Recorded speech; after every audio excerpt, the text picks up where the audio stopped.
Naš recording je že gor, ne, tišče lahko. Prekineš. Pauzo ali stop? Moja pauza.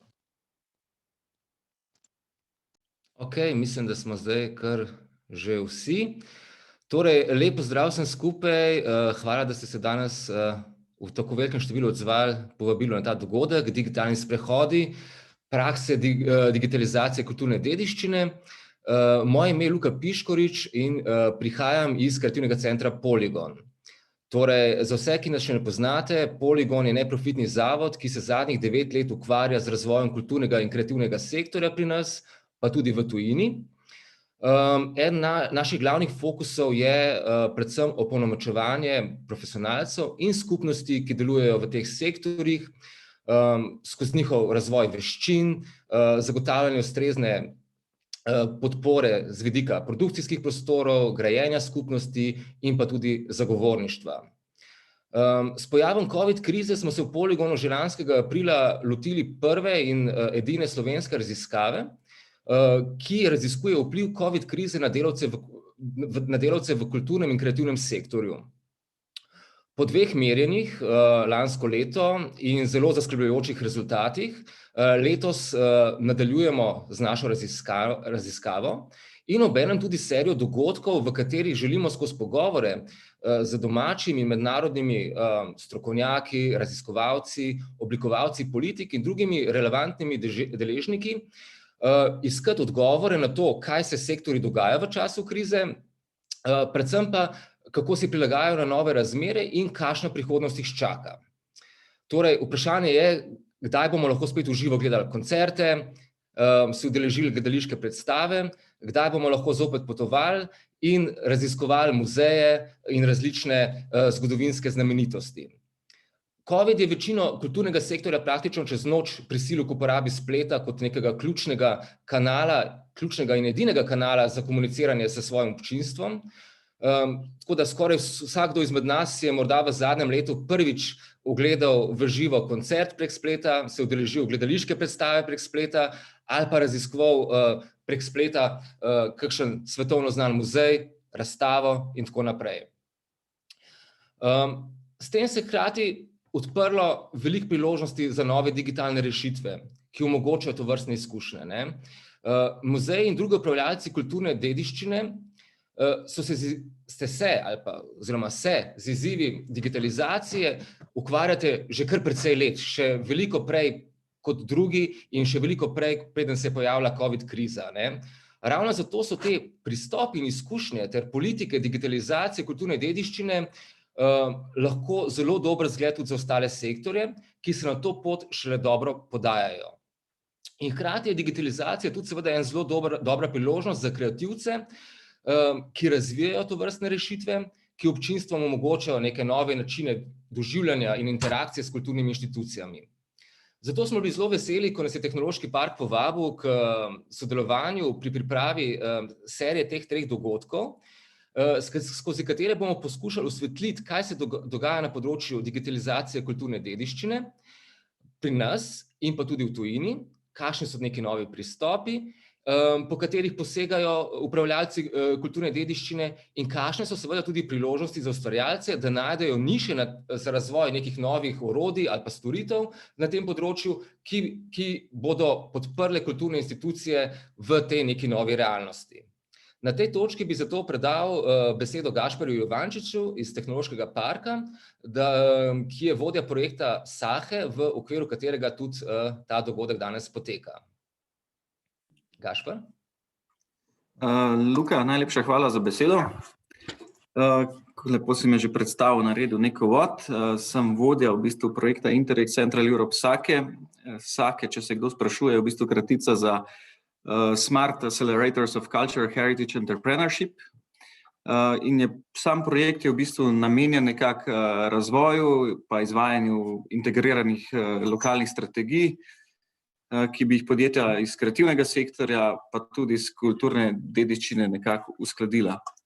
Osredotoča se predvsem na širitev pa krepitev vloge mest, simbolov pa vrednot kulturne dediščine, s pospeševanjem le-teh za lokalno rast podjetij iz kreativnih industrij. V samem projektu sodeluje 12 partnerjev iz 6 evropskih držav. Če pa nekako bolj plastično predstavim, pa pomeni, da bi v projektu radi dosegli, da bi v naslednji fazi po teh delavnicah tudi povezali nekako kulturne institucije s kreativnimi posamezniki z namenom, da bi ustvarjali neke nove ali digitalne, kot je že Luka omenil, ali pa kakšne drugačne produkte, storitve, ki bi naredili kulturno dediščino še bolj privlačno, ker sam namen projekta je tudi neka pilotna faza, ki bi nekako služila tudi potem za nadaljnje razmisleke pri financiranju strani Evropske unije. Zdaj, zagotovo, kot je že Luka omenil, je tudi sama situacija z epidemiološko krizo precej posegla v ta naš projekt. V bistvu vse naše glavne zainteresirane strani so, oziroma upravičenci, to so tako kulturna dediščina kot ustvarjalni podjetniki, so se nekako znašli v stiski. Zato smo se nekako tudi sami spraševali, kako lahko postanemo neki lokalni promotorji idej oziroma ciljev projekta Sake. In smo nekako prišli do tega, da je mogoče ta kriza celo izredno dobra priložnost. Ker namreč tako kulturne institucije kot kreativne posameznike nekako prisiljuje, da začnejo razmišljati tudi v nekih novih produktih, storitvah, ki so bile v bistvu zastavljene že tekom projekta. Treba se zavedati, da v bistvu projekt je nastajal še preden je prišlo do te krize, no, začel se v letu 2019. In posebej zdaj z novo evropsko perspektivo lahko rečemo, da je ravno ta projekt takšen, ki se prilagaja tudi strateški viziji Evropske komisije za naslednja leta in nekako tudi pripravlja celo panogo ali pa industrijo za nek spopad v prihodnjih mesecih.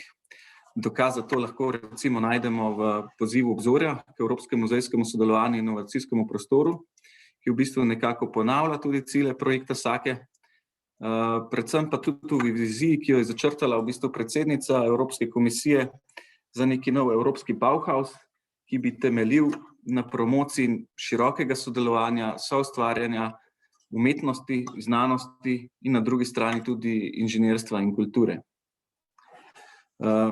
In upamo ravno, da bomo s poudarkom tudi na teh točkah pridobili vašo angažiranost in pozornost. V bistvu ravno veliko število prijav za te delavnice iz celotnega v bistvu slovenskega ekosistema nas nekako navdušuje in navdaja tudi z optimizmom. In tudi v Tehnološkem parku Ljubljana upamo in si tudi želimo, da bi delavnice nekako izpolnila vaše pričakovanja in da bomo na tej neki zelo koristni, mogoče tudi pomembni podlagi načrtovali tudi gradnjo preostalih dejavnostih, ki predvideva projekt Sake, in da bi preko tega sam projekt res postal nek pametni pospeševalnik podjetništva kulturne dediščine. Hvala. Hvala, Gašper. Na tej točki bi pa predal še besedo dr. Simoni Bergoč, sekretarki na Direktoratu za kulturno dediščino Slovenskega ministrstva za kulturo. Za nekaj uvodnih besed, prosim. Hvala lepa za besedo in za povabilo na vaš spletni dogodek. Lepo pozdravljeni vsi skupaj. Veselim se novih informacij, ki jih bom danes slišala, in verjamem, da bomo na Ministrstvu za kulturo s pomočjo novih vpogledov tudi z današnjega srečanja lahko zasnovali še bolj kakovostne načrte za izvajanje politike na področju kulturne dediščine. Dovolite mi, da začnem čisto na začetku, pa ne v časovnem ali prostorskem smislu, ampak simbolnem. Slovenci smo se kot družba poenotili in dogovorili, da je kulturna dediščina za nas izrednega pomena. Namreč kulturno dediščino kot vrednoto smo zapisali v ustavo in to ob bok ustavnim kategorijam, kot so človekove pravice, pravice Slovencev v zamejstvu in tujini in ohranjanje narave.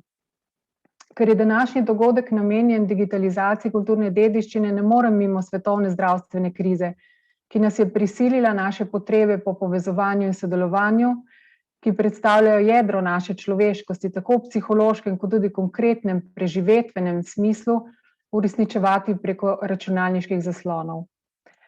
V zadnjem letu se je svet, kot ga poznamo, postavil na glavo. V teh popolnoma negotovih in v resnici neizprosnih časih je človeštvo pokazalo izjemno prilagodljivost in odpornost. Po eni strani, Po drugi strani pa so na površje priplavali dolgoletni kronični problemi, ki jih zaradi različnih razlogov, bodisi finančnih, organizacijskih ali kadrovskih, nismo želeli ali zmogli reševati. Na področju kulture je eden takšnih zagotovo digitalizacija. Redna letna sredstva za digitalizacijo na področju kulturne dediščine žal niso omogočala resnih prebojev in pospešenega razvoja. Zato smo zelo veseli, da se na Ministrstvu za kulturo obetajo še dodatni viri, s pomočjo katerih bomo pomagali najprej urediti osnovno digitalno infrastrukturo, izboljšali bomo upravljanje s kulturno dediščino, optimizirali postopke in procese in uredili trajno hrambo enot kulturne dediščine. V drugem koraku pa snujemo nadgradnjo te infrastrukture in sicer si želimo definirati tak inštrument podpore, ki bi na področju kulturne dediščine spodbujal uporabo najnovejših tehnologij, kot so obogatena resničnost, 3D skeniranje, 3D tisk in tako naprej, in sicer ne samo za podporo sami kulturi, ampak tudi izobraževanju, raziskavam, pa tudi gospodarskim panogam, kot so turizem, gradbeništvo, industrija, film in AV, založništvo in tako naprej. Gre torej za rešitve, ki podpirajo lažje dokumentiranje, večjo in bolj zanimivo dostopnost kulturne dediščine, z ustvarjanjem novih načinov za njeno interpretacijo. Z inovativnimi rešitvami na področju umetne inteligence si lahko pomagamo pri kreiranju metapodatkov, strojnem indeksiranju oziroma prepoznavanju motivov, prepoznavanju starih pisav, analizi stanja kulturne dediščine, arheoloških najdišč in druge dediščine v prostoru. Orodje umetne inteligence je mogoče uporabiti tudi za strojno vrednotenje in odbiranje arhivskega gradiva in tudi za učinkovitejše iskanje in kontekstno povezovanje informacij.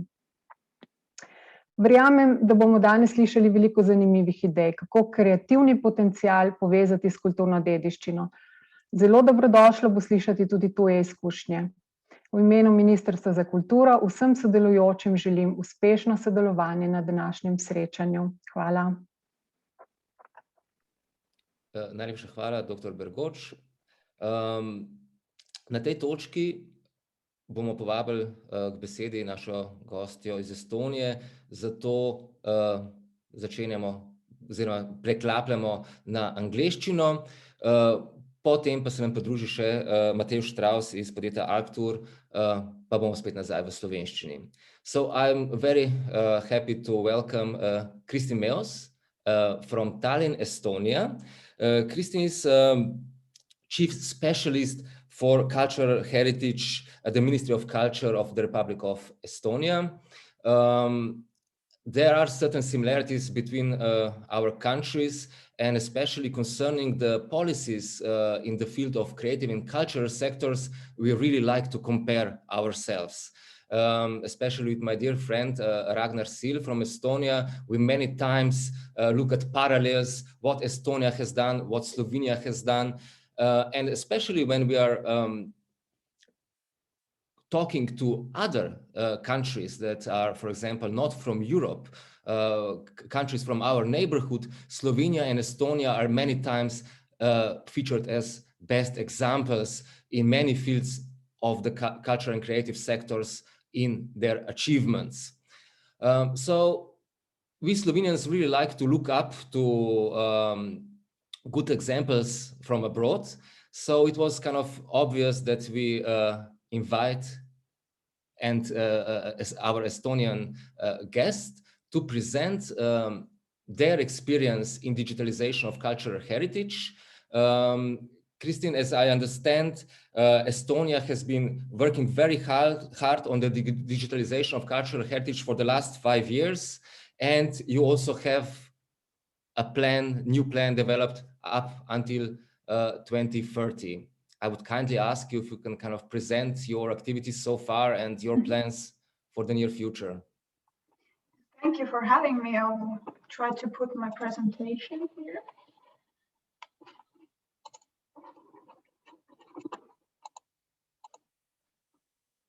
Can you see it? Yes. Wait, excuse me. So, as you said, I worked at the Estonian Ministry of Culture as a chief specialist, and I am the project manager of the Plan of Action for the Digitization of Cultural Heritage 2018 to 2023. And today I will give you an overview of the action plan, what we have done so far, what still needs to be done, and what the future holds. Estonian memory institutions have been digitizing cultural heritage for more than 20 years. And until the action plan, it was mostly done according to the needs of the memory institution or its users.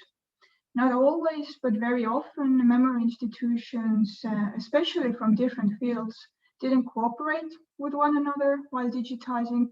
There was duplication because different memory institutions collect same heritage. For example, museums and archives have documents and books.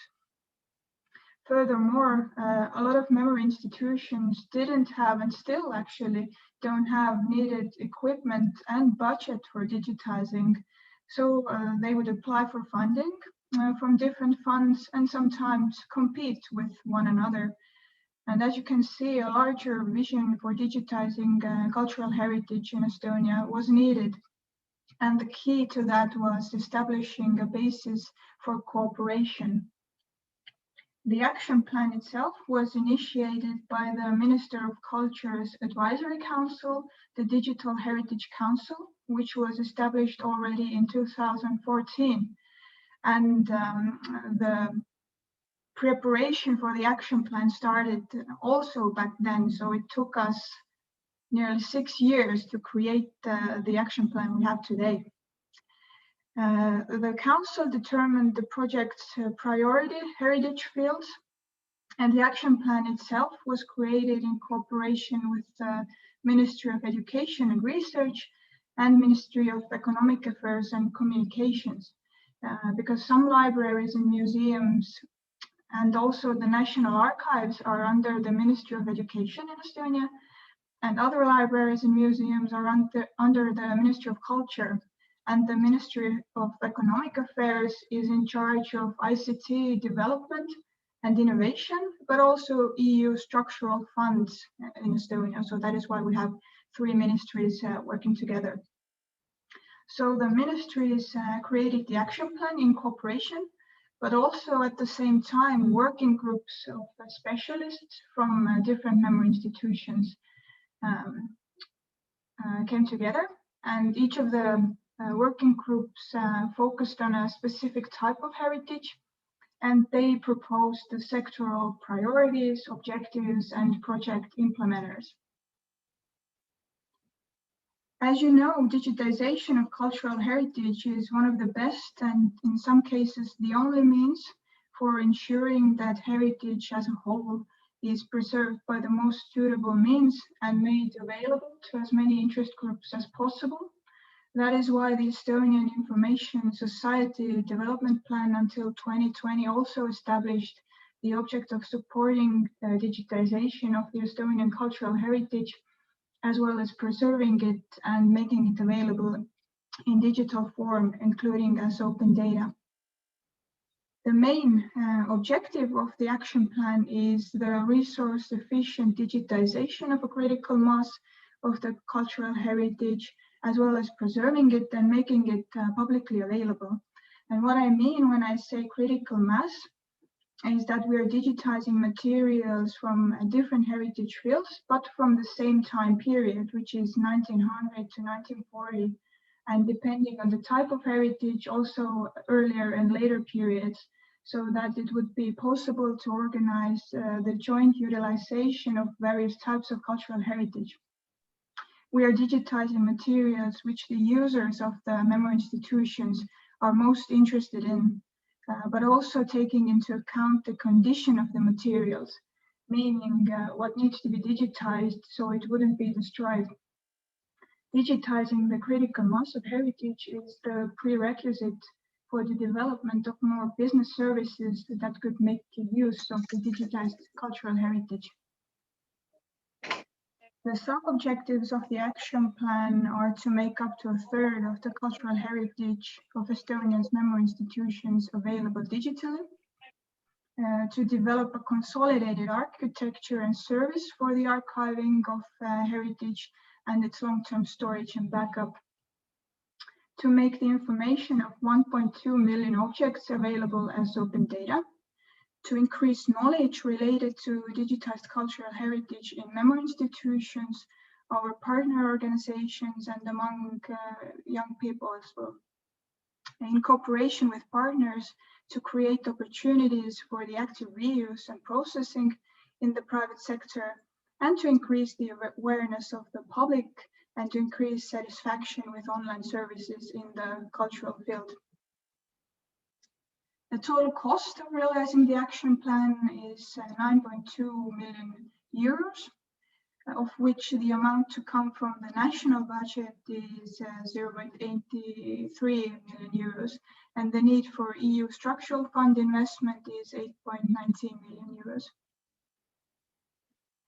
In Estonia, there are over 900 million objects that are significant for Estonian culture and deserve digitization. However, only about 10% was digitized by 2018. And at the same time, the percentage of digitized heritage differs by type. For example, almost a third of the sound collections are already available digitally, but only 1.5% of the document heritage. Within the action plan, we were planning to digitize heritage-based documents, printed materials, which is books and periodicals, photos, artifacts, art, and films. But unfortunately, the museum who was gonna have the projects for art digitization wasn't able to take part of the action plan. It happens, so we're not digitizing art at the moment. Memory institutions that are carrying out the projects are the Estonian National Archives, who is digitizing documents, films, and photos. Estonian Public Broadcasting is digitizing films also. Estonian Literary Museum and the Library of University of Tartu are digitizing printed materials, and the Estonian National Museum is digitizing artifacts. But this doesn't mean that we are only digitizing these institutions' materials, because all the projects have other memory institutions as partners. For example, the photo project has 21 partners from different memory institutions, and the documents project has 13 partners. So we can say a majority of Estonian memory institutions are some way connected to the projects with their collections. In the action plan, we have 24 projects altogether, and 12 of them are digitization projects. And all the projects can be categorized under 7 activities, and I will talk about them now in depth. In order to ensure that the action plan was carried out successfully, we had a legal analysis regarding the situation of copyrights and licenses related to the collections to be digitized, and also best practice guidelines for the sub-projects were made. Since we're mostly digitizing old materials, we don't have problems with copyrights, but with the newer materials, we have to make agreements with copyright holders to be able to make all the digitized materials available. And also a system needs to be set up to compensate the copyright holders. This is something we have to solve in the following years, because also the Estonian Copyright Act is being updated, and we have to take into consideration the changes from the Act also. So this is something we're dealing with this in the next year. The aim with the action plan was to agree on standards or guidelines to use, for example, the FADGI guidelines, but it was soon clear that a lot of memory institutions don't have the knowledge yet to fully grasp the FADGI guidelines. So all heritage fields agreed upon quality indicators that the digitized materials have to meet. Most of the quality indicators are similar to the requirements of the FADGI guidelines, but with a few exceptions. Good quality of the digitized files, but also quality of the data is very important. This is something we also need to work on more to train our memory institutions and use higher standards. Inclusion is also important. This means that we created an environment for monitoring the project for the participants, because cooperation and exchanging best practices regularly is the key. And having all the reports and up-to-date information of the project in one place, plus regular meetings with the project managers, helps to keep an eye on the progress and intervene in time if something is going not as expected, because this kind of large-scale mass digitization for our memory institutions is a first-time thing, so we're learning obviously with every project. Digitizing, the main focus of the action plan. Like I said, we have 12 projects altogether. And first of them, the first document digitization project was successfully finished by the end of last year. It was around 2.7 million pages of documents that got digitized. We're currently digitizing printed materials, artifacts, photos, and films, and last digitization projects are applying for funding and carrying out procurements right now. So for documents, films, and photos. And from each heritage field, we have at least 2 projects, for films, even 4 altogether. And on the photo, on the slide, you can see an actual pop-up studio of the photographer who is digitizing museum artifacts. We also have development projects. This means activities related to making the digitized heritage and its descriptions available for the final consumer. For example, the Center of Registers and Information Systems, in cooperation with the National Heritage Board of Estonia, is developing the Estonian Museum Information System. We're also thinking about developing a digital cultural heritage access information system, but that depends on the analysis we are carrying out this year. In the analysis, we will ask users and non-users of memory institutions how they want to search and use digital cultural heritage. Right now, we have over 20 different portals and information systems, and I feel sorry for the user who has to know where to look for photos or documents. In the analysis, we will also gather and analyze best practices from other countries. And the National Library of Estonia will also develop an e-lending platform for the whole Estonia, so that every library wouldn't have to develop their own e-library.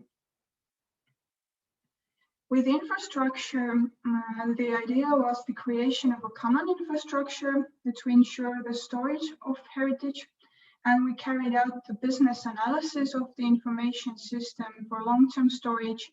And this year, the National Library will acquire a digital archive software for national publication, and we will also mirror the Estonian public broadcastings and Estonian National Archives tape drives in another geographical location. Notifying the interest groups about the available data and establishment of sectorial cooperation projects is also a part of the action plan.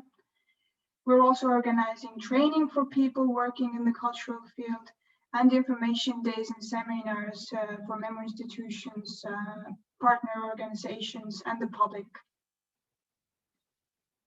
As a result of the project, combined with the materials previously digitized, the following percentages of material in memory institutions will be digitized by 2023. So it will be 3% of documents. As I said, by 2018, it was only 1.5% that was digitally available. 32% of artifacts, 60% of photo and film heritage, and 28% of printed heritage. This will ensure the necessary digitized content for the effective use of heritage and operation of memory institutions e-services. The cultural heritage objects which are no longer protected by copyrights or for which licensing agreements have been concluded with the authors are made available free through sectoral or institutional portals. But like I said, we're also analyzing the possibility of a joint access information system. The beneficiaries of the action plan will be all member institutions, which are archives, museums, and libraries, a total of about 1,000 of institutions, as well as those who are familiar with their collections. Others who will benefit include developers of educational and cultural online services, open data community, computer literate population, as well as media companies, and more broadly, interest groups abroad who use cultural heritage, Estonians who live abroad, and people who are connected to Estonia. Digitized materials can be used in different services. For example, solutions supporting school curricula and higher education and research. Also research cooperation, for example, research of cultural history using new digital methods, as well as language technology related text and data mining projects. Services for the creative economy, for example, the gaming sector or designers. There's the opportunity to use periodicals at the article level, which is very important for researchers. Services that support tourism, for example, augmented reality applications, media projects, and the services of state registers. As a result of the action plan, we already see that the maturity level of cultural heritage digitization in Estonia has increased and interinstitutional cooperation has increased. The main responsibility for the cooperation network in the future remains with the currently operating digital heritage coordination centers, which are National Library, National Archives, Public Broadcasting, Art Museum of Estonia, and the Estonian National Museum. The Digital Heritage Council, who initiated the current action plan, has already started working on initiating the next one for years 2024 to 2030. And the aim for this year is to set a vision for the next action plan and to agree upon objectives. And instead of focusing so much on the heritage to be digitized, we want to focus more now on the user and the services. And very good input will come from the mentioned analysis of cultural heritage access system. And we also want to digitize more different cultural heritage in this action plan. For example, include music that was left out in the current action plan. And we want to use new innovative technology. For example, we are discussing 3D digitizing and using artificial intelligence to develop services. But we're still in the early stage. And actually, I think I heard yesterday that the ministry is considering broadening the action plan and not only focus on the heritage, but talk about digitizing or the digitalization of the whole culture field. So let's see how will that go. And that is it from me. Thank you very much. Thank you very much for this presentation. At this point, we are also opening opportunity for the participants to ask questions. You can post them in the chat. Torej, I will just say it also in Slovene. Če ima kdo kakšno vprašanje, ga lahko seveda napiše v chat in z veseljem ga tudi, če v slovenščini prevedemo in postavimo naši gosti. So we are taking questions in the chat, and Maja Bogataj, who is a copyright specialist, already asked some questions. First question is something that I also wanted to ask you, and it's kind of my personal also interest. Can you tell us a little bit more about the e-lending service? will it be only available for Estonians or also for EU-wide or more internationally? I'm also interested in this as, of course, will we be able to see old Estonian movies? Will they be accessible, for example, also for us, besides, for example, literature and so on and so on? Okay, I'll start from the beginning, because right now in Estonia, we have one e-lending system, and this is developed by the Tallinn Central Library. And it, for years, it was meant only for Tallinn people who were living in Tallinn. But with COVID, Tallinn Central Library opened its e-lending system for the whole Estonia. And they could see that lending tripled at least. People from all over Estonia were very interested and very much willing to lend ebooks, because before that, some libraries in Estonia were thinking, oh, our users don't even want ebooks and paper books are better. But we can see that the interest is very big. We have been talking about the nationwide e-lending system for, I don't know, since 2013 probably already. And now finally we have done a few analysis, because with EU money, at least in Estonia, you need analysis that shows the need and how the system will be developed. So we have done the analysis, and now we are starting to acquire the e-lending platform. The National Library is doing that project, and it will be for the whole Estonia.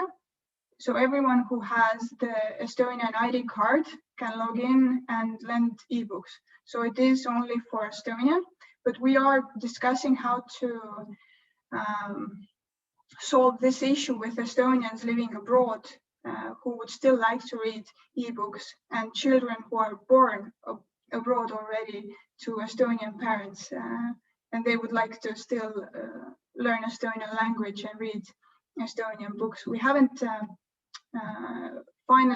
finalized the idea yet, but we're talking about it. But unfortunately, yes, it's mostly for Estonians. Oh, but you also asked about the films, I remembered. Yes, we are talking about doing a cooperation project with the National Archives. They want to create an online platform for the archival movies that could be used all over Europe if the copyright allows it. If it's for older movies, there's no problem. But this is also in the beginning phase. Your microphone is off. Looking forward to that. We have additional questions also from Maya Bogatai. What is the investment in clearance of copyright? The system is currently changing. What are the estimation of the cost, and do memory institutions cooperate with collecting societies?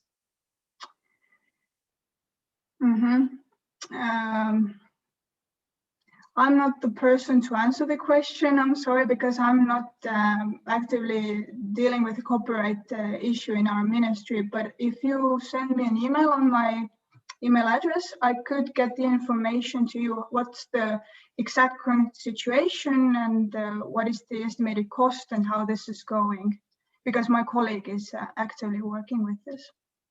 Super, thank you. I have another question, and it's regarding measuring the access to the digitalized cultural heritage. How do you do that? I know that Estonians are crazy about going to the museums. I heard your statistics about how many Estonians actually visit museums per year, and I think it's more than the whole population of combined the number of visits. How do you measure this access? What kind of mechanisms are you using for that? For the digital cultural heritage? Well, each of the information systems and portals has their own statistic collecting system. And unfortunately, which was also mentioned in a published digital cultural heritage report that just came out a few days ago, we have a problem in the ministry that we don't collect data about digital cultural heritage on the national level, and we have to start a conversation which are the numbers we need to collect to measure the impact and the development, because in my action plan I do collect information how much is digitized by the end of every year, but it's not the national statistics, which is a problem. Okay. I think one a very important aspect that you already mentioned is kind of establishing this central point so you can access different kind of sources of digitalized cultural heritage at one point.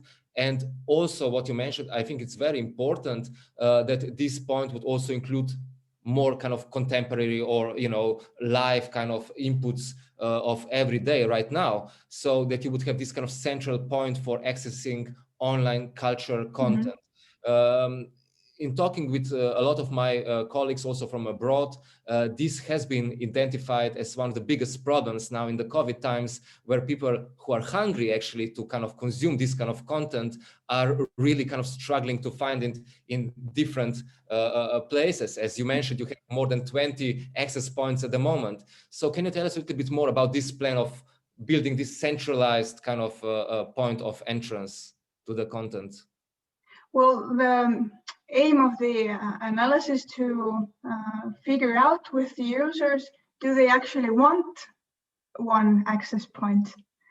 Because we think that it would be easier, but it would be easier for the regular user who has some kind of idea that, oh, I want books or photos on the subject.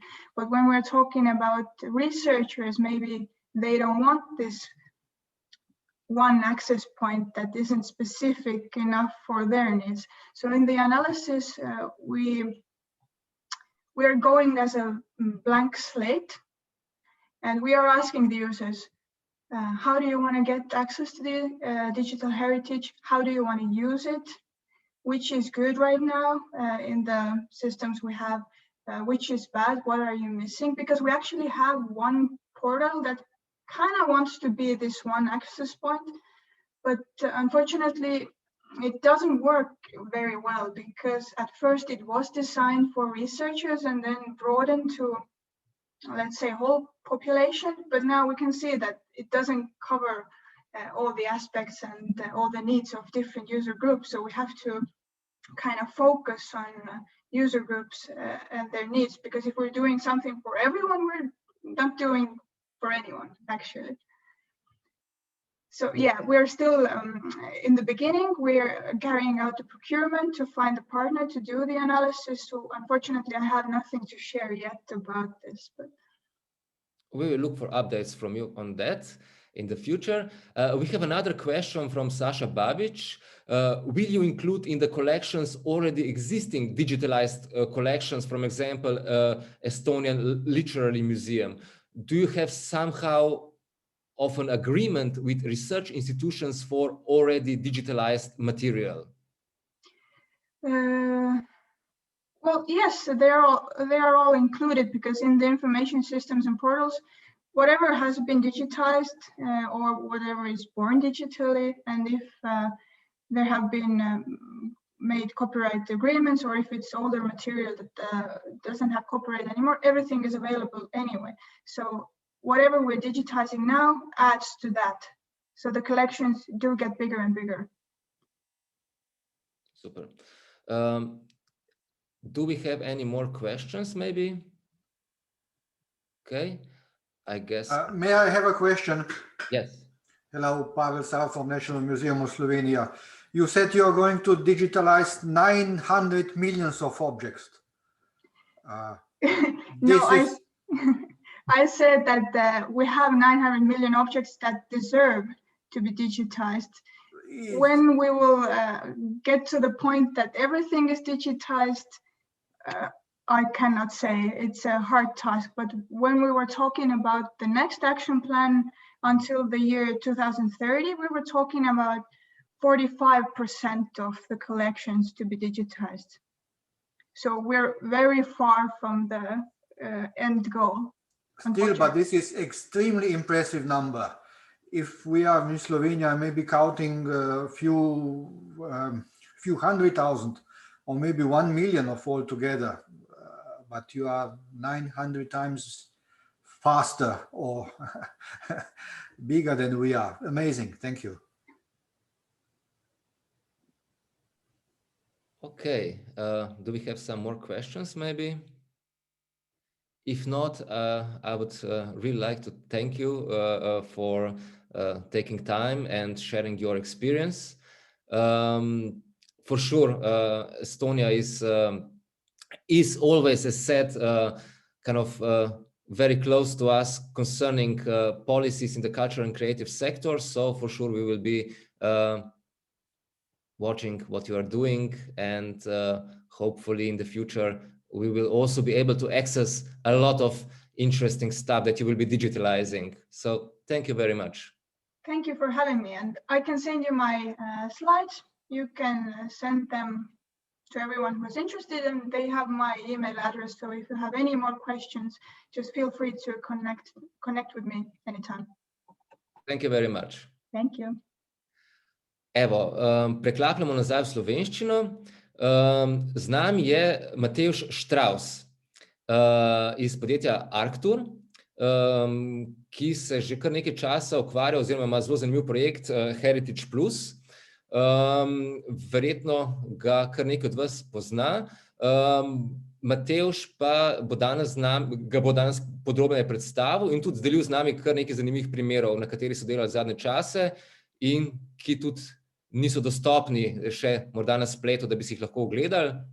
Matevž, hvala. Bravo. Luka, hvala. Lep pozdrav tudi vsem ostalim. Hvala za vabilo in to priložnost. Ja, kot rečeno, jaz bi rad v bistvu predstavil nekak ta širši okvir, v katerem delujemo, pa mogoče tudi par pogledov na stvari, ki so trenutno na naših računalnikih, pa še niso javno lansirane. V vsakem primeru v bistvu bi želel, da vmes, kar sprašujete, me ustavljate. Luka, tudi ti, ker vmes vprašanja, da ta debata čim bolj teče. Res nočem imeti predavanja. Tako da zdaj bom pa delil zaslon. Vidite moj zaslona, ne? Vidimo. Super. Torej, kot rečeno, prihajam iz podjetja Arctur. Podjetje Arctur v 90-ih letih oblikovano IT podjetje, kar je za IT podjetje v bistvu kar 30 let, torej skoraj 30 let, kar v bistvu dolga doba. Pravimo, da smo ves čas bili pionirji novih tehnologij. Seveda v 90-ih so to bile neke čisto povsem druge tehnologije in nek čisto povsem drug svet. V vmesnem času seveda smo tudi mi šli naprej in na splošno celotno podjetje zelo razvojno raziskovalno usmerjeno. Velik poudarek na nekem eksperimentiranju, na nekih novih rešitvah. V povezavi v zadnjem času vedno z superračunalništvom, torej z high performance computing tehnologijami in vsem, kar je s tem povezano. Iz tega izhaja tudi v bistvu vse te naše delo s stvarmi, s tehnologijami, ki so vezane na to, čemer popularno pravijo industrija 4.0 in se v bistvu je kar neka nova realnost današnje industrije. Mi smo v bistvu pred zdaj že 4 leti naredili en korak, kjer smo v bistvu želeli te tehnologije, torej tehnologije industrije 4.0, prenesti v eno drugo polje, ki je bistveno manj digitalizirano, in sicer turizem. Oziroma, tako bom rekel, sam turizem je zelo tehnološka panoga, je pa dejstvo, da je v bistvu zelo neenakomerno, ta tehnologija zelo neenakomerno razporejena, pri čemer imamo velike igralce, Airbnb, Booking.com in podobni, ki so v bistvu tehnološki velikani, in na drugi strani turistične ponudnike, ki v večini primerov v bistvu uporabljajo tiste res najbolj osnovne tehnologije. In ta razkorak seveda vodi tudi do marsikaterih problemov, ki jih doživlja celoten turizem. Jih je doživljal že pred covidom in jih seveda zdaj v bistvu ravno tako, oziroma ta tehnologija prav nič kaj zelo ni pomagala. Naš razmislek pri vsemu temu vedno gre, da ko vpeljujemo tehnologije, v tem primeru v turizem, seveda je to tudi priložnost, da celoten pogled na to področje, turizem, spremenimo. Torej, če je vedno do zdaj v razvoju turizma bil turist v središču pozornosti, mi vedno pravimo, da v središču pozornosti pri razvoju turizma mora biti lokalna skupnost, lokalni prebivalec. Ko bomo turizem razvijali na ta način, bomo v bistvu dosegli večje pozitivne učinke in seveda manjše negativne učinke turizma. Zdaj v času covida seveda so vse tisto, kar smo prej govorili, da je problem preveč turizma, kar naenkrat v bistvu je to potihnilo, ampak v bistvu to ne pomeni, da je problem izginil. Vidimo, da destinacije, ki so bile preveč odvisne od turizma, imajo zdaj bistveno večje probleme in ta ponovni zagon, ki se upam, da nam obeta čim prej, je priložnost, da štartamo na drugačnih temeljih, z drugačnimi predpostavkami, ne pa da v bistvu se vrnemo k istim problemom prej, torej preveč turizma na eni strani in premalo turizma drugje. In mi v podjetju znotraj več razvojno-raziskovalnih projektov v Sloveniji, na območju Podonavske regije, Črnega morja, v bistvu razvijamo več rešitev, ki so predvsem rešitve za upravljanje turizma, torej upravljanje turističnih destinacij. Moj namen danes ni, da v bistvu predstavljam te tehnologije in te rešitve.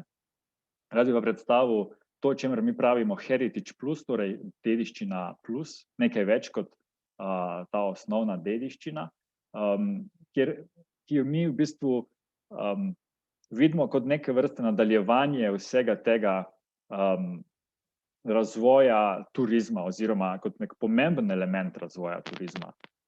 Namreč, če pogledamo samo primer Slovenije in pogledamo samo nepremično kulturno dediščino, kaj šele, če bi v bistvu potem gledali še vso premično pa nesnovno dediščino, ampak če gledamo samo nepremično kulturno dediščino, vidimo, da v bistvu je res ogromno, da je relativno enakomerno razporejena po Sloveniji, razen območij, kjer v bistvu ni bilo človekove poselitve. In je ravno zato v bistvu zelo dobro izhodišče za razvoj ali pa krepitev turizma. Je torej relativno enakomerno razporejena, je vir zgodb, vemo, v turizmu to šteje, in je vedno odraz neke lokalne kulture, nekega lokalne identitete, kar v bistvu danes v turizmu najbolj pomembno. Torej, da izhajajo novi produkti iz lokalnega, iz tistega, kar je na nek način domače, torej dejansko odraz tistega prostora, kamor potujemo. Seveda večina od teh enot kulturne dediščine ni turističnih produktov. Verjetno tudi velika večina nikoli ne bo turističnih produktov in mogoče je prav tako, ker niso zaščitene zato, da so turistični produkti, ampak zato, da posredujejo neke dediščinske vrednote. Je pa dejstvo, da marsikatera od teh enot bi lahko bila zanimiv turistični produkt, tudi izven teh najbolj razvitih turističnih destinacij in je na ta način priložnost za druge turistične destinacije. In mi seveda kot tehnološko podjetje vidimo te priložnosti v tehnologiji. Zaradi tega, ker nam tehnologija omogoča, da na fizično prisotne ostanke te dediščine v bistvu dodamo neke digitalne sloje, ki nam omogočajo povedati zgodbo teh objektov na nek nov, drugačen način. Torej, mi se v večini primerov znotraj tega programa Heritage Plus, ki je skupek razvojno-raziskovalnih projektov, pa povsem komercialnih projektov, Znotraj tega se v bistvu večinoma ukvarjamo z 3D objekti nepremične kulturne dediščine. Torej, nekako naš fokus so 3D tehnologije, predvsem zaradi tega, ker v tem vidimo res velik potencial za prihodnost, zaradi tega, ker seveda izhajamo iz področja superračunalništva, ki je na nek način potrebno za 3D, za res detaljno delo, za 3D podatki. In predvsem zato, ker 3D je povezan z vsemi temi mediji, ki prihajajo oziroma so v bistvu že kar tukaj, torej obogatena resničnost, virtualna resničnost in podobno. Mi smo eni izmed tistih, ki izrazito poudarjamo, da obstaja razlika med digitizacijo in digitalizacijo. Težko včasih razložiti, kje je ta razlika, ampak mi v bistvu to, kar striktno uporabljamo, torej digitiziramo predmete, digitaliziramo procese in navsezadnje se celotna družba digitalno transformira. In nekako na ta način tudi mi vidimo to vizijo, da začenjamo pri posameznih predmetih, objektih z namenom, da jih povežemo v nekaj večjega, ustvarimo neke nove zgodbe in na ta način tudi celotna družba se spremeni na bolje, seveda. In to seveda zahteva neke nove veščine, zahteva neka nova sodelovanja in odpira neke nove trge, neke nove priložnosti na teh presečiščih, ki so v bistvu doslej vedno bila v bistvu taka spolzki tereni ali pa težje sodelovanje, ampak s to digitalizacijo je to vedno potrebno, ker mi razumemo, da noben projekt ne more, čeprav smo tehnološko podjetje, čeprav izhajamo iz te tehnologije, noben projekt ne more biti samo tehnološki projekt, torej ne moramo gledati samo na tehnologijo, vedno je treba to tehnologijo povezovati z pripovedništvom, z tem, da sporočamo vrednote kulturne dediščine, zaradi katerih je to dediščina, in da to sporočamo čim bolj učinkovito za pač tiste ciljne publike, katerim je to namenjeno, da pri tem skrbimo za ohranjanje te kulturne dediščine in seveda, da ustvarjamo rešitve, ki so trajnostne, ne le v okoljskem smislu, ampak tudi v bistvu v ekonomskem smislu. Ker kot rečeno, mi v področju kulturne dediščine vstopamo iz smeri turizma, v turizmu gre za turistične produkte, ki seveda morajo imeti nek poslovni model, ki pije vodo. In kot sem rekel prej, naše izhodišče pri vseh teh projektih, ko smo v bistvu se lotili vstopati na to področje, je v zajemu objektov na terenu, torej fizičnemu zajemu oziroma digitalnemu zajemu fizičnih predmetov z različnimi tehnologijami. Tukaj smo se hitro soočili z izzivom, da smo si mogli postaviti sami neke smernice oziroma smo mogli iniciirati to, da se postavljajo neke tehnične smernice, kaj je dober 3D model oziroma kako ga sploh definiramo, in v bistvu se zdaj veselimo, da Evropska unija pripravlja ravno ene take tehnične smernice, ki bodo veljale za celotno Evropsko unijo in bomo v bistvu lahko temu sledili.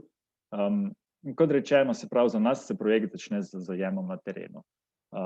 Torej, in tukaj tudi vidimo v bistvu to dvojni pozitivni učinek nekih takih projektov, ne.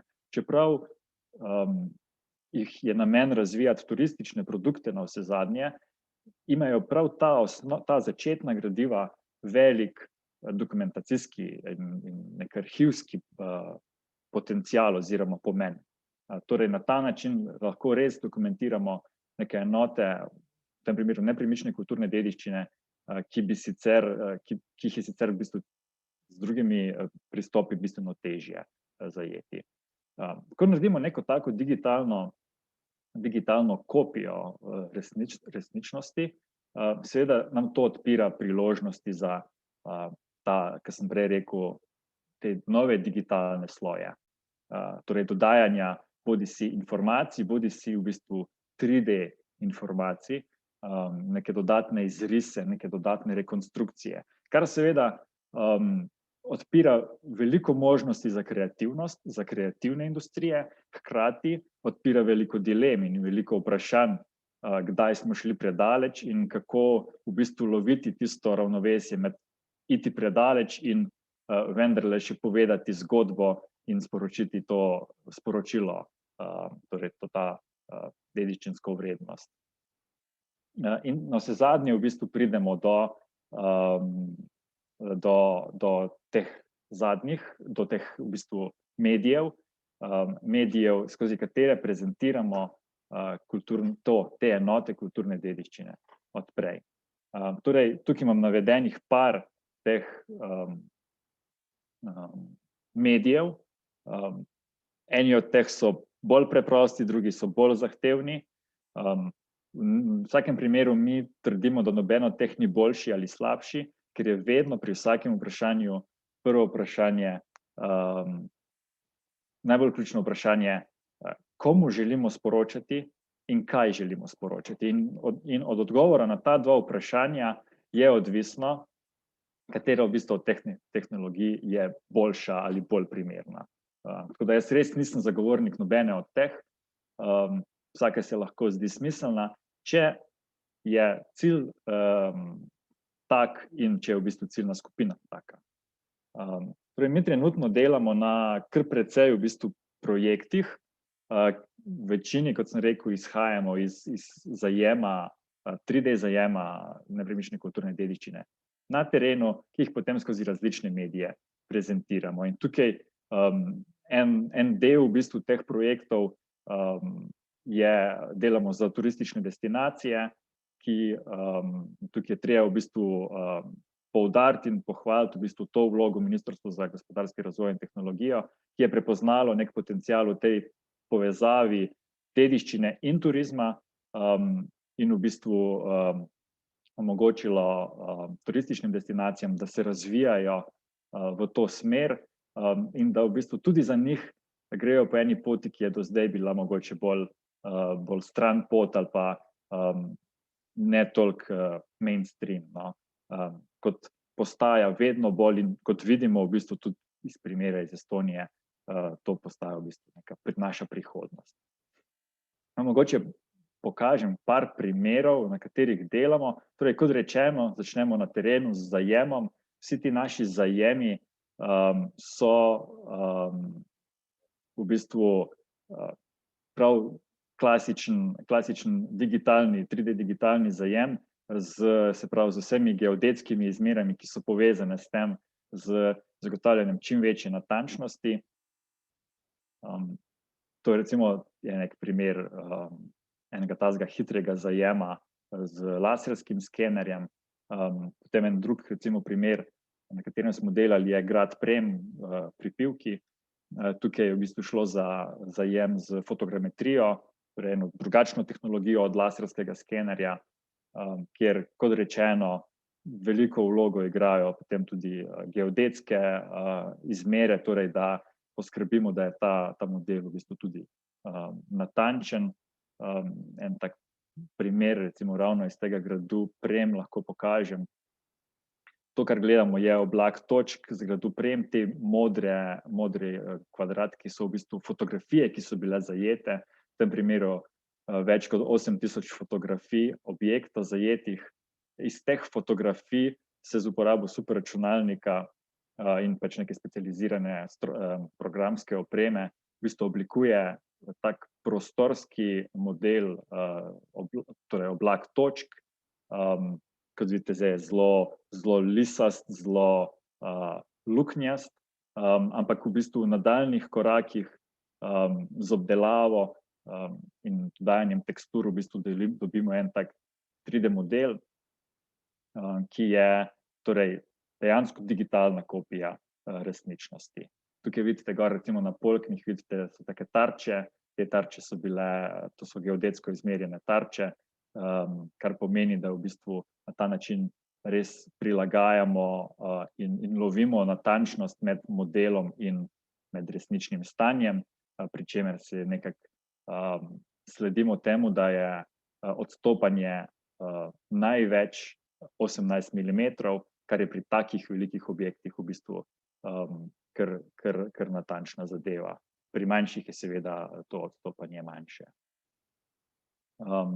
Mogoče še en drug primer, recimo, je zajem nekega arheološkega najdišča. Tukaj v bistvu je zajeto, tisti, ki poznate, na Mostu na Soči, v bistvu to arheološko najdišče, pokrito arheološko najdišče. Tukaj glavni v bistvu tisti namen, ki smo ga hoteli doseči, je dobiti v bistvu podlago, na katero potem lahko mi digitalno 3D rekonstruiramo to nekdanjo podobo. Torej, ta podlaga od spodaj je tista, ki je bila zajeta, na vrhu pa v bistvu lahko ljudem, obiskovalcem pokažemo, kako so v bistvu dejansko ti objekti izgledali, ker iz tega stanja na samem terenu si je težje predstavljati, oziroma je v bistvu ta predstava na nek način manj doživeta, kot je lahko z nekimi digitalnimi rekonstrukcijami. In to je recimo potem neka osnova, ki jo lahko prezentiramo bodisi skozi videe, skozi obogateno resničnost, skozi virtualno resničnost. V tem primeru se razvija v bistvu ena aplikacija, ki bo v bistvu ponudila obiskovalcem, da raziščejo Most na Soči, to res strnjeno lokacijo z zelo v bistvu na gosto posejanimi artefakti iz zelo različnih časovnih obdobij in na ta način v bistvu se nekaj sprehodijo skozi zgodovino. Mogoče en drug primer, recimo je Ravbarski stolp. Tisti, ki poznate, veste, da trenutno stoji le stolp, vse v bistvu te datni palaci so bili v bistvu že davno porušeni. Ali pa primer v bistvu gradu graščine Ravne, kjer tudi objekt, sama graščina še stoji, tega vrta baročnega pa v bistvu že dolgo časa ni in ga lahko spet, kot sem rekel prej, skozi obogateno resničnost, virtualno resničnost ali pa skozi videe v bistvu prikažemo in ljudi seznanimo s neko nekdanjo podobo. V tem primeru spet se razvija ena aplikacija, predvsem namenjena v bistvu družinam z otroki, da se sprehodijo in da v bistvu eno kreativno popoldne preživijo na neki taki dediščinski lokaciji in v bistvu še spoznajo nekaj o tej dediščini. Mogoče še en primer tega nam bližnjega gradu Riefenberg, na levi strani stanje danes na terenu, torej tudi tukaj gre za 3D model in na desni strani poskus rekonstrukcije iz v bistvu tega zadnjega obdobja pred potem v bistvu požigom. In je tudi že sam ta proces v bistvu na nek način tudi nek spodbuda za ene debate in pogovore, kako obnavljati ta grad, ker vemo, da grad Riefenberg je v bistvu v procesu prenove in tukaj lahko v bistvu z nekimi variacijami se lažje pogovarjamo o tem, kot bi se sicer. Mogoče že en izmed naših zgodnejših projektov, ravno iz tega gradu Riefenberg je v bistvu nek tak pogled na rekonstruiran severozahodni trakt gradu, ki je v bistvu bil porušen. In seveda mogoče še en primer, dam še nekaj, kar je posebno nedigitalno, torej čisto neke fizične postavitve z graviranim steklom, ki, če si predstavljate, ko jih postavimo pred samo ruševino ali pa pred same ostanke arheološke najdbe, v bistvu se sestavijo potem v neko končno sliko. Toliko mogoče z moje strani, mi smo par teh naših razmišljanj v okviru enega projekta za MGRT tudi spisali v obliki enega priročnika, vabljeni seveda k ogledu. Še bolj vesel pa bom v bistvu vaših komentarjev, vprašanj oziroma kakršnihkoli sugestij, predlogov. Matevž, hvala za zelo impresivno predstavitev. Seveda zdaj na tej točki dejansko odpiramo tudi prostor za vaše vprašanja. Jaz, da ne pozabim, prvo vprašanje je tam med eno ena izmed aplikacij vaših tehnologij oziroma produktov so bili tudi virtualni suvenirji. A lahko kaj poveš, kakšen primer virtualnega suvenirja, kako to izgleda? Zdaj, pač klasičen fizičen suvenir je, ne, ti prideš na lokacijo, kupiš nekaj in odneseš domov. Virtualni suvenir je v bistvu funkcionira po isti logiki, samo da ni fizični izdelek, ampak ti domov odneseš nekaj virtualnega. Kar vidimo, da mogoče se zdi v bistvu zelo tako, trenutno se nam mogoče zdi zelo tako brez veze, ker zakaj bi kdo vzel nekaj domov, kar nima fizične prisotnosti. Ampak če gledamo vse te trende z digitalno modo, kjer ljudje kupujejo digitalne izdelke, brez da bi jih kadarkoli v bistvu oblekli, obul, je to neka prihodnost. Ne? Je to, da boš ti prišel na neko lokacijo, kupil digitalni spominek in ga dal v neko svojo digitalno knjižnico. Recimo. Okay. Naslednje vprašanje pa se predvsem tiče glede same vrednosti tovrstnih projektov. Seveda izgledajo izjemno kompleksni. Za boljše razumevanje, zakaj tudi kako upravičiti njihovo vrednost, a nam lahko malo poveš, kakšen tim ljudi dejansko dela na takih projektih, koliko nekega časa je potrebnega za realizacijo takega projekta in seveda tudi koliko neke vpletenosti naročnika, bodisi, oziroma naročnika in pa recimo tudi, ne vem, a sodelujete z Zavodom za varovanje kulturne dediščine na takih projektih in tako naprej. Skratka, koliko so to kompleksni projekti z vidika sodelovanja različnih akterjev in tudi nekih časovnih parametrov? Ja, v bistvu, kot sem rekel, ne gre samo za tehnološke projekte in če bi bili samo tehnološki projekti, bi že sami po sebi bili zahtevni, ne? Ker pa niso, so pa v bistvu še toliko bolj, ker kot rečeno, res je treba v bistvu več različnih specialistov ali pa več različnih znanj tukaj noter vključevati, predvsem po eni strani iskati to ravnovesje med tem, kar je tehnologija sama zmožna, med tem, kako bomo v bistvu povedali neko zgodbo, pri čemer moramo včasih, pri tem, ko pripovedujemo zgodbo, v bistvu celoten narativ ali pa celotno izkušnjo poenostaviti in ne izkoristimo tehnologije do konca. Zato tudi recimo mi se kdaj odločimo za kakšne tehnologije, ki niso najbolj up to date ali pa najbolj tiste eksperimentalne, zaradi tega, ker seveda hočeš ustvariti produkt, ki bo zdržal, ki je temelji na nekih preizkušenih pristopih, ne pa na vseh teh eksperimentalnih projektih. In seveda tretja stvar, med katero treba potem še iskati neko ravnovesje, je res to, da pač v tej prezentaciji kakorkoli ne banaliziramo te kulturne dediščine. Tako da pač ja, gre za več različnih profilov, vsak od teh že sam po sebi je kompleksen in zahteven, potem, ko jih pa damo skupaj, pa v bistvu predvsem to pomeni tudi, kar si omenil, da cela zadeva traja in da je pač projekti dolgi. Maja ima vprašanje, prosim, Maja. Najlepša hvala, Luka. Nisem pisala v chat. Najlepša hvala, Matjaž, za predstavitev. Meni se zdi to res zanimivo. Bom pa že spet imela vprašanje z vidika avtorskih pravic, ker me zanima, če imate v bistvu vključeno v projekt kakšne objekte, ki so še varovani z avtorskimi pravicami. Recimo primer, da bi Ksevt recimo digitalizirali tudi v korpus kulturne dediščine.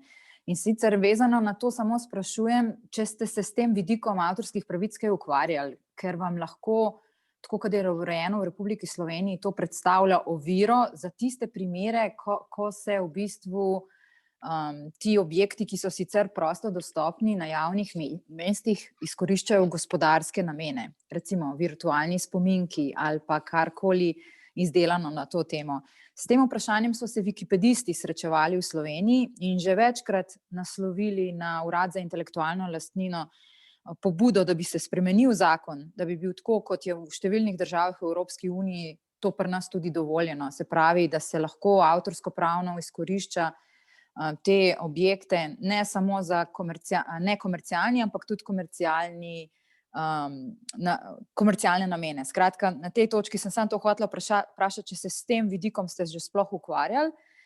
Druga stvar pa je, morebiti ste že odgovorili, ali pri tem svojem delu sodelujete z zgodovinarji, ali pa recimo prej ste omenili ta krasen baročni vrt, če imate za svetovalce tudi v bistvu te, ki so strokovnjaki za krajine, če greste tako globoko v izdelavo teh digitalnih podob objektov kulturne dediščine.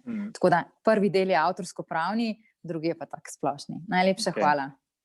Če najprej odgovorim na ta drugi del. Ja, v bistvu mi v večini primerov sodelujemo z naročniki in potem z muzeji, ki so v bistvu povezani, ki so v bistvu lokalni muzeji, tudi zavodi za varstvo kulturne dediščine. To v bistvu je zelo odvisno od projekta do projekta. V vsakem primeru, predvsem ko delamo te rekonstrukcije, se najprej izberejo gradiva, obstoječa gradiva. Tukaj v enih primerih imamo veliko gradiv pri objektih, je v bistvu potem ta rekonstrukcija relativno enostavna in rekel hitra.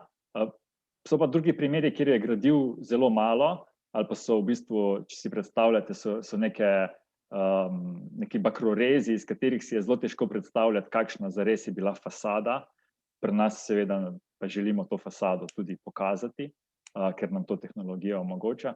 In tukaj v bistvu je največ v bistvu takih izzivov, ki se potem pojavijo. Ker dejansko ne vemo.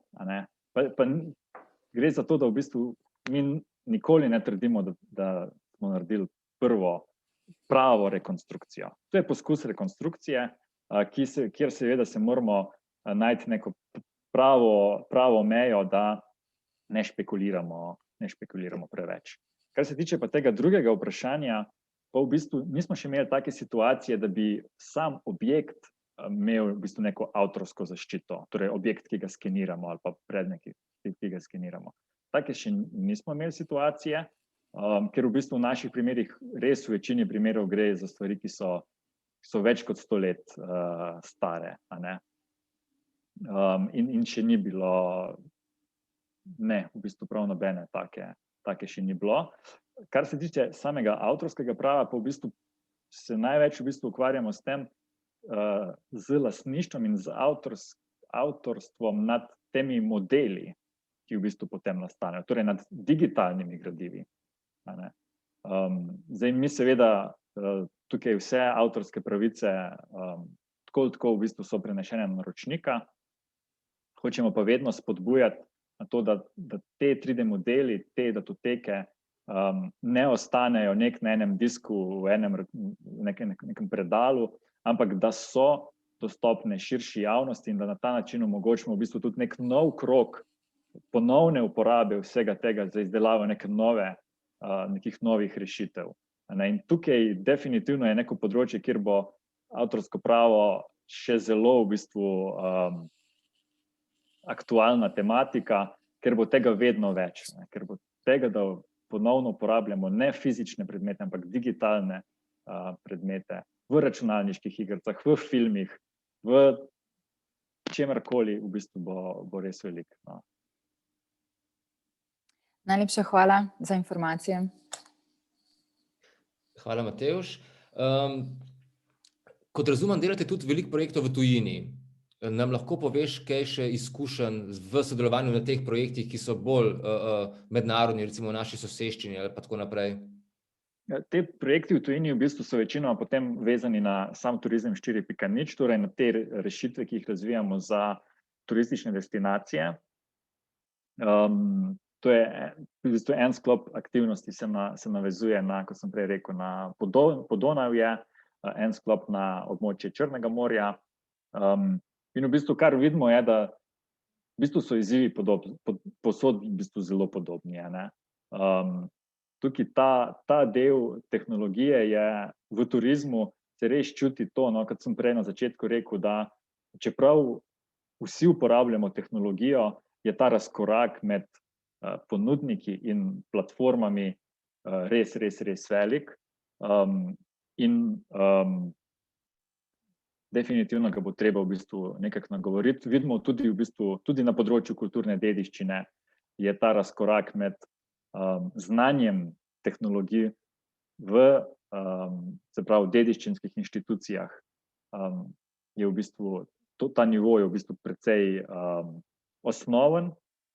Hkrati po drugi strani pa imamo v bistvu iz hollywoodskih filmov imamo v bistvu predstave o nekih tehnologijah, ki niso realne. Recimo hologram je nek tak primer, kjer ne le v Sloveniji, pač kamorkoli prideš, si v bistvu vsi predstavljajo to, kar smo videli v filmih, čeprav to, čemur mi danes rečemo hologram, v naši branži je v bistvu čisto neka drugačna stvar.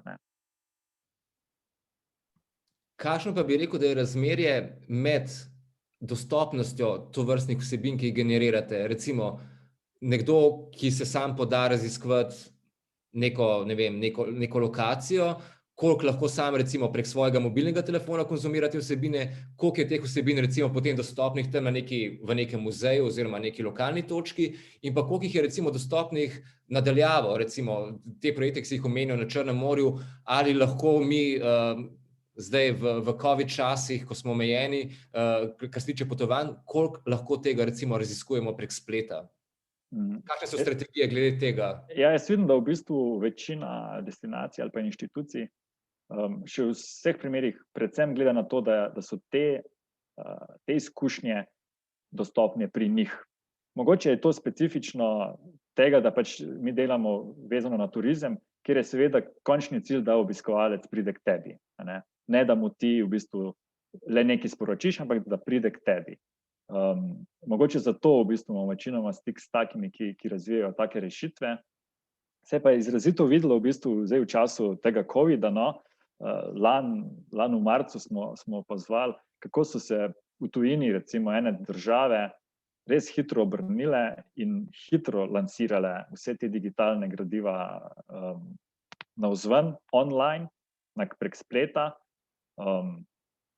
Čeprav, in tukaj se recimo je izrazito to pokazalo, da tisti, ki so se hitro odzvali, so bili tisti, ki so bili že prej dobro pripravljeni. To so, kot smo že prej rekli, to so projekti, ki jih ni moč narediti v enem tednu. In tudi v enem mesecu vprašanje boš naredil toliko, da boš lahko lansiral zadevo. To je tek na dolge proge. In tisti, ki so v bistvu, ki se ves čas pripravljajo, se pol lažje odzovejo na take situacije, kot je in je bil COVID. Zato mislim, da v bistvu tudi, če delaš za neko izkušnjo na lokaciji, je to zelo dobro gradivo za potem spletno lansiranje ali pa bodi si kot dejansko izkušnjo, bodi si kot čisto nek promocijsko aktivnost. Še to bi, skratka, prosim, če ima še kakšno vprašanje. Mene pa še zanima predvsem ta moment gamifikacija oziroma, kako se temu v slovenščini reče pravilno, igrifikacije. A je? Ja, igrifikacija. Skratka, da spremeniš te zadeve v nekaj interaktivnega, v nekaj, kar bo seveda in turiste in obiskovalce tovrstnih lokacij, da jim bo ponudil čisto neko drugo izkušnjo, v kateri bojo lahko dejansko se igrali na nek način spoznavali to vse skupaj. Ta igrifikacija je definitivno v bistvu velik trend, kar dostikrat v bistvu poudarjamo, je, da če delaš igrifikacijo, ne pomeni, da delaš igre.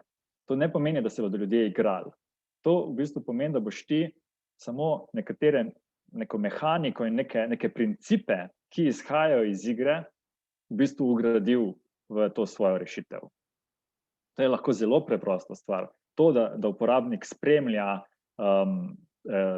stanje napredka, ko neko stvar raziskuje. Že to je na nek način neka majhna igrifikacija. Čeprav ne gre za igro, ampak to so v bistvu vse taki, ali pa kako se v bistvu ti aplikacija nazaj odzove, ko ti neko informacijo noter vpišeš. Vse to so tista mehanika, katere naj nas ne bo strah. Ker to dostikrat vidimo, da nekdo pa pol reče, da ne, igrice pa nočemo, ne. Pri nas je smo resna inštitucija. Ja, smo, ampak to so take mehne zadeve, ki celo zadevo naredijo bolj privlačno, predvsem pa obiskovalcev zadržijo, ker to je danes problema, ne, da v bistvu imajo obiskovalci zelo kratek ta čas pozornosti in brez takih elementov jih pač izgubimo, na žalost. Verjetno je pa tudi ta moment, da ko vi enkrat do neke faze seveda digitalizirate neko zadevo, je pa potem seveda tudi še v prihodnjih letih veliko priložnosti, da se to dejansko nadgrajuje in potem to vrstne rešitve še razvija, ne? Ker to je v bistvu neka investicija, nek začetek še lahko, ne? Vsekakor, mislim, tudi taka gradiva, tudi to, kar recimo je bilo prej predstavljeno na primeru Estonije, taka gradiva so v bistvu vir za vse nadaljne aktivnosti, tudi za vse nadaljne tehnologije, ki bodo prišle. Zdaj, v tem trenutku je res v bistvu neko recimo ogledovanje nekih 3D modelov kot takih na mobilnem telefonu, ali pa da si to prenašaš še prek spleta, je v bistvu praktično toliko zahtevna zadeva, da je v bistvu nepraktična, ne. Z peto generacijo, se pravi 5G, z vsemi temi novimi tehnologijami se to odpira, ne. In bolj, ko bomo imeli v bistvu vse te digitalne arhive pripravljene, lažje bomo pol vse to prezentirali navzven, ne. Čeprav dostikrat nas vprašajo, ne, pa zakaj v bistvu vi delate 3D model z milijardo poligonov, z več terabajti velik model, pa se to noben normalen računalnik v bistvu ne more odpreti. V tem trenutku pač ga jaz res ne morem naložiti kot priponkov mail pa ga poslati okrog, ne. Ampak vemo, koliko se je hitro v zadnjih 20 letih vse spremenilo in koliko v bistvu bo to še hitro šlo naprej. Hvala, Matevž. Imamo še kakšno vprašanje morda? Okej. Na tej točki bi se vam potem vsem zahvalil za sodelovanje in vas hkrati tudi povabil, da se nam spet pridružite ob 14. ko imamo predavanje na temo skupnostne skrbi za kulturno dediščino in odprtih podatkov, kar se tiče kulturne dediščine. Povezave ste že dobili po elektronski pošti in skratka srečamo se zopet čez urico pa pol. Gašper, Mateja, ste še hotela videti kaj dodati? Ne, v bistvu ne, mislim, da je bilo veliko povedano, veliko zanimivega za vse. Upam, da je bilo koristno in da se v čim večjem številu vidimo tudi popoldne v 2. uri. Okej. Hvala vsem in do popoldne. Čau.